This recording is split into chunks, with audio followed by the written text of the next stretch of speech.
This is Miss Marble's Karen Daggers before they made her into Brie Larson's. This is a trade paperback collecting the start of her series from 2006.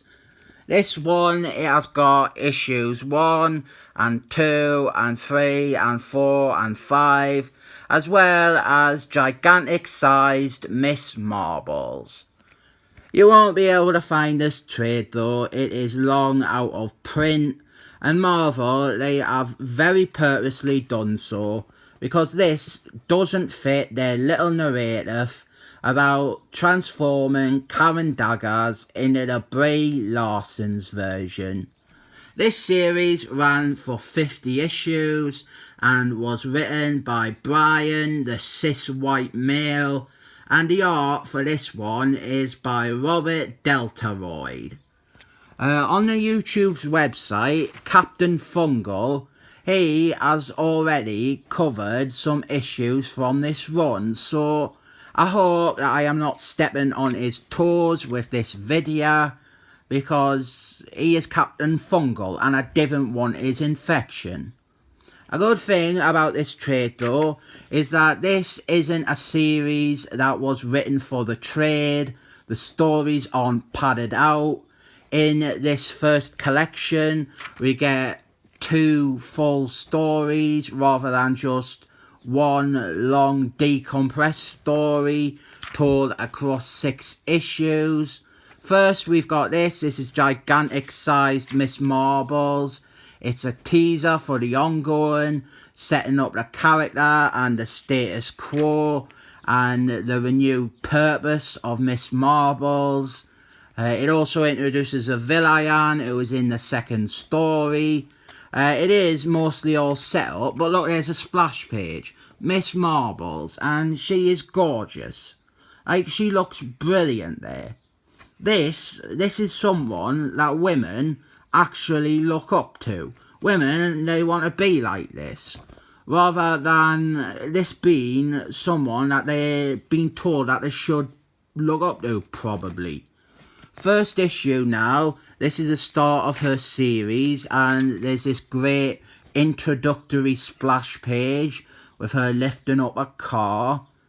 The sad thing about this series is that Miss Marbles is just a much better character than the version we're saddled with now. In this, she's not annoying, she's very likeable, she's not a vessel for pushing politics or political ideas or feminist agenda. She's just a superhero character. She is a classic superhero character with her own personality and voice and fears, and she's just written in the same vein as Spider-Man or Superman, and her gender is almost just an extra component. We've got a nice cameo appearance from Captain America. He is fighting Hydra, and Miss Marbles phones him up on the phone to ask for some help from the Avengers. And just imagine that, you'd never see the Brie Larson's version asking some 40-year-old white dude for help. The first story here is all about the Xenomorphs.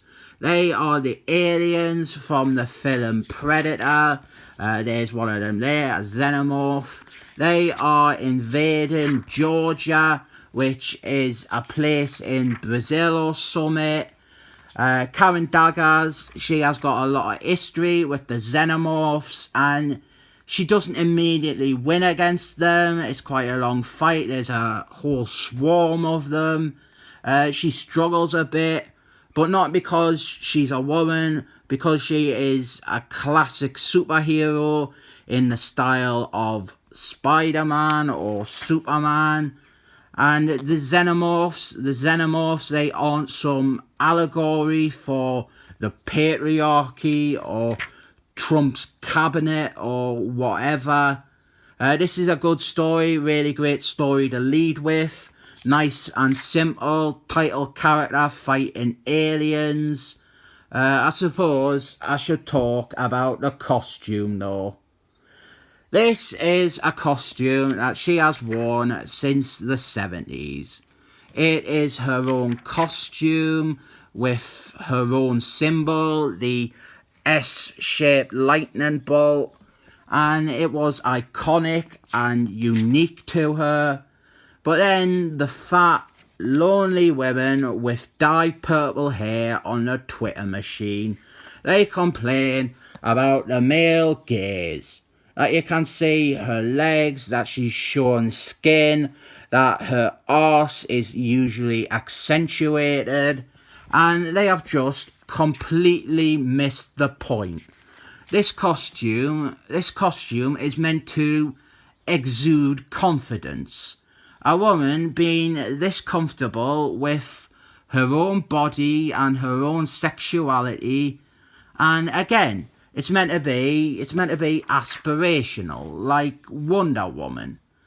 She's exactly like Wonder Woman. Women are meant to look at this character and wish that they could be this beautiful and this confident. And, well, comics are a male-dominated readership. And, well, a costume is obviously sexy, but it in no way alters the content of this comic or of any of her comics. It doesn't alter my perception on her as a character. But then they went and they changed the costume, didn't they? They changed the costume, this classic costume, they changed it. They changed her name and her hair as well because they were apparently problems. And the reason they did that is because the Spider-Man editor, Stephen Wanker, he had a selfish agenda of wanting to make a flagship Marvel character who is finally a strong female role model for his daughter. A character that his daughter can cosplay as, and for him not to feel like a perv looking at her. Well, first up, you shouldn't ever be looking at your daughter sexually, you fucking cretin. And secondly, there were already absolutely loads of Marvel characters who were strong female role models without skin showing that she could cosplay as. We have got the Invisible Wife from the Fantastic Four, Rouge and Storms, and loads of the Excellent Men, Firestar, or even Miss Marbles in her tactical armour that she wore before this series, or her binary one. But no, for his own selfish needs, he just threw this character under a bus and remade her just so that he could not think about shagging his own daughter when she dressed as her. This is a second story, by the way. This one, it's like a team-up story, really. It's Miss Marbles and Doctor Strange, and they are fighting this guy. This is the villain from the preview story at the start. He is called Judas Traveller, and he is a magician, and he does magic.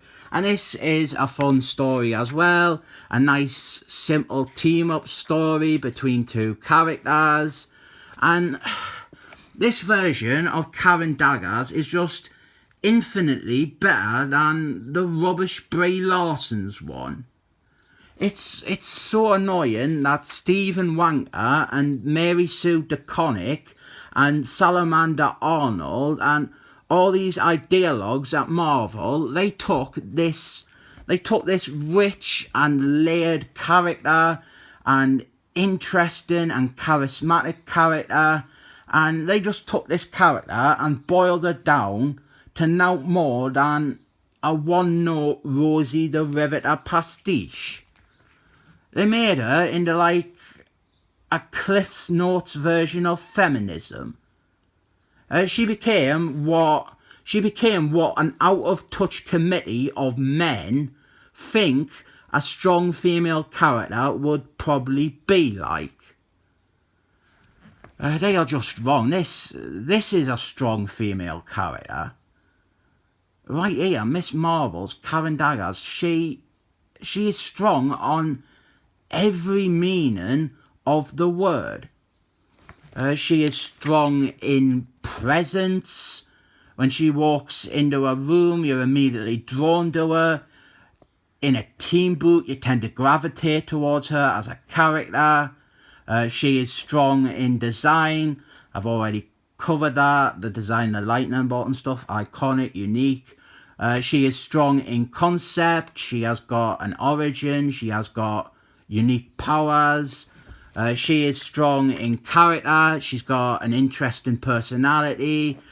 She overcame awful stories involving rape and alcoholism. She is strong in stories like this series or classic issues of the Avengers. And she is strong in muscles because she can like lift cars and that. They just tossed this entire character out because of agenda and male gaze. And Stephen Wanker's daughter. There's a variant cover there.